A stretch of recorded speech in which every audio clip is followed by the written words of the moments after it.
देखो ये गोप अंचल अधिकार कथा गोपर स्वार्थ कथा जनसाधारण हकदार हूँ जोटा मौलिक अधिकार न्याय अधिकार आम जदि देखा आमर गोप्रे पपुलेसन 10,000 ऊर्ध्व है से क्राइटेरिया आम हकदार हूँ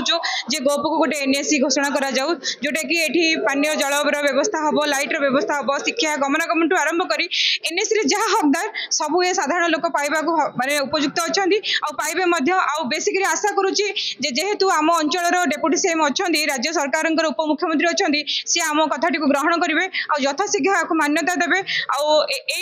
आवा द्वारा आम गोप अंचल उन्नति हवा सहित साधारण लोक भी उपकृत हेबे ए आशा भी रखुचु वीडियो तुरंत कहते आम शांतिपूर्ण भाव में विजु जनता दल पक्षर आज आम आंदोलन करूँ आंदोलन सफल आप देखुवे एत वर्ष सत्वे भी विजु पट्टनायक प्रति नवीन पट्टनायक प्रति अहतिक प्रेम से देखते कौन बाधा विघ्न को न रखिकी वर्षा ओदा ही तिंती आज आसो को अभियोग कर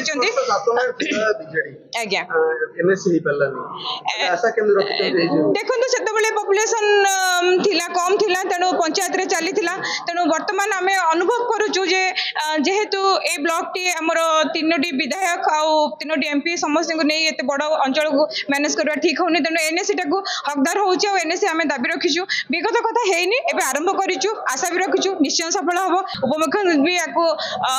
मु भावुँ हृदय सहित ने आम आशा भी पूर्ण करेंगे जनसाधारण आशा विश्वास भरोसा समस्त से रखिए बोली आमर आशा अच्छी निश्चित देखु आम आशावादी अच्छु 100% आशावादी अच्छु ये जे जो सरकार एनएससी जो मानदंड अच्छी से मानदंड निश्चित भाव में गो पंचायत आदि जाऊँगी तार मानदंड निर्दिष्ट भाव में पूरण करुच्ची जहाद्वारा कि आज आम बहु प्रतीक्षित गोपर स्वार्थ संबलित कथा को आम विजु जनता दल स्वर उत्तोलन करी आम वीडियो माध्यम वीडियो जरिया आम जिलापाल एवं मुख्यमंत्री उद्देश्य एवं नगर उन्नयन मंत्री उद्देश्य एक दायित्व देचु और आम 100% आशावादी निश्चित भाव में गोपर जो मानदंड अच्छी से 12,000 पपुलेसन ऊर्धे अच्छी और 10,000 भोटर अच्छा से दृष्टिकोण सरकार मानदंड पूर्ण कर आम 100% आशावादी अच्छी आम ओडिशा सरकार गोप को विज्ञापित अंचल परिषद में परिणत करने घोषणा करने आज आम विजु जनता दल तरफ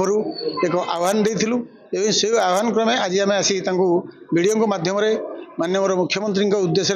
आम दायित्व प्रदान करूँ तार कारण हूँ आम एनएससी पाइबार हक आम ये जे गोपर जनसंख्या एनएससी गठन जनसंख्या ठारू बहु ऊर्ध्व रही एवं विशेष भाव अर्क क्षेत्र कोणार्क श्रीक्षेत्र पुरी एवं मंगला क्षेत्र काकटपुर संगमस्थली गोप जोड़ा कीर्ति दृष्टि ऐतिहासिक दृष्टि गोपटा जड़े गोटे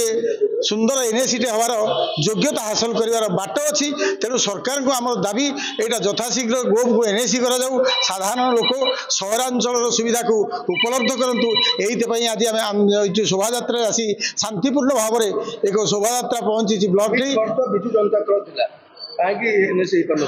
विजु जनता दल समय